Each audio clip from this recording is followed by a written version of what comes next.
Valentine's day ആയിട്ട് സ്റ്റോറിയും സ്റ്റാറ്റസും ഒന്നും നോക്കാൻ പറ്റാത്ത അവസ്ഥയാണ്. കാരണം എല്ലാവരും വാലന്റൈൻ്റെ കൂടെയുള്ള ഫോട്ടോസും കപ്പിൾ ഇമേജസും അതുപോലെ കിട്ടിയ ഗിഫ്റ്റൊക്കെ പോസ്റ്റ് ചെയ്യുമ്പോൾ ഞാനും കണ്ടു മനുവാട്ടിൻ്റെ സ്റ്റാറ്റസ് നോട്ടിഫിക്കേഷൻ കണ്ടപ്പോൾ തന്നെ ഞാൻ വിചാരിച്ച എൻ്റെ കൂടെയുള്ള വല്ല ഇമേജസ് ഒക്കെ ആയിരിക്കും എന്ന്. പക്ഷേ ശരിക്കും സങ്കടം തോന്നി കേട്ടോ. ഈ ഒരു ദിവസം ഫെബ്രുവരി 14 വാലന്റൈൻസ് ഡേ മാത്രമല്ല, നമ്മുടെ ഇന്ത്യനെ സ്നേഹിച്ചത് കൊണ്ട് തന്നെ കുറേ ജവാന്മാർ മരിച്ചൊരു ദിവസം കൂടിയാണല്ലേ. പുൽവാമ അറ്റാക്കിനെ കുറിച്ച് പറയേണ്ട ആവശ്യമില്ല എന്നറിയായിരിക്കും. അപ്പോൾ ഈ ഒരു ദിവസം ഇങ്ങനൊരു ദിവസം കൂടിയാണ്.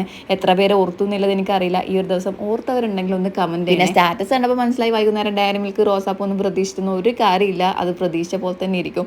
അപ്പോൾ നമുക്ക് മനുവാട്ടിനൊരു ഗിഫ്റ്റ് ചെയ്യാം. എന്തായാലും ഈ ഒരു ദിവസം ഓർത്ത് സ്റ്റാറ്റസ് ഇട്ടപ്പോൾ ഒരു പ്രൗഡ് ഫീൽ തന്നെയാണ് തോന്നിയത്. പിന്നെ ഇവിടെ എത്ര പേരുടെ അച്ഛനായാലും അല്ലെങ്കിൽ ഹസ്ബൻഡ് റിലേറ്റീവ്സ് ആരെങ്കിലൊക്കെ ഡിഫൻസിൽ വർക്ക് ചെയ്യുന്നുണ്ടെങ്കിൽ ഒന്ന് കമൻറ്റ് ചെയ്യണേ. ഞാൻ പ്രൗഡായിട്ട് പറയാണ്, എൻ്റെ പപ്പ ഒരു പട്ടാളക്കാരനായിരുന്നു. അപ്പോൾ നമ്മുടെ കീ ചെയിൻ കംപ്ലീറ്റ് ആയിട്ടുണ്ട്. ഇഷ്ടപ്പെട്ടോ ഇല്ലെന്ന് കമൻറ്റ് ചെയ്യുക. നമ്മുടെ ഇന്ത്യക്ക് വേണ്ടിയിട്ട് വീരമൃത്യു വരിച്ച എല്ലാ ജവാന്മാരെയും ഈ ഒരു നിമിഷം ഓർക്കുകയാണ്. വീഡിയോ ഇഷ്ടമായി ലൈക്ക് ചെയ്യാൻ മറക്കല്ലേ.